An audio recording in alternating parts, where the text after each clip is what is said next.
putting North Dakota first. KX News at 10 starts now. Good evening, I'm Nicholas Pollack. And I'm Lauren Culver. Thanks for watching KX News. A Mandan woman with an autoimmune disease has taken it upon herself to inform North Dakota about the crisis level the coronavirus is at here at home. As cases began to take a sharper climb in August, she wanted to use her skills to paint a more clear picture. Renee Cooper joins us now. Renee, how's she going about this? Sure, Lauren and Nicholas. You may recognize this Facebook page. It has close to 1,400 followers after all. This has been Jen Carey's outlet for months. The substitute teacher and mother posts statistics and trends she's calculated using state data to tell the story of one of the worst outbreaks in the country in terms that make sense to everyone. I could just tell the trend was going up and I started getting concerns. Jen Carey has been updating this Facebook page just about every day since the beginning of August. But it was months before that, she says, she noticed the rate of COVID-19 infections in North Dakota was worse than state officials were making it sound.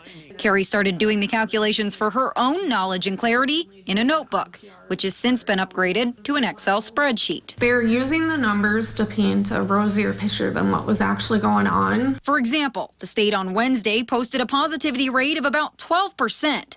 Carey's page shows 3 different ways of looking at the positivity rate. One, showing that of the 532 people who got tested for the very first time, 21.5% were positive, a much more staggering number. It doesn't make it wrong, but depending on what data you choose, it can paint a different picture. And all of this information is pulled straight from the state's coronavirus dashboard. She's just breaking things down a little further into terms people can relate to. A lot of people say, driving a car is a risk too. And it's like, yes, it is. But I mean, there's a big difference in risk. This chart, she started just a few weeks back, shows how many people have died, are hospitalized, and more based on population. Although Ward County has the most total deaths as of Wednesday at 126, Dickey County is in the worst situation per capita.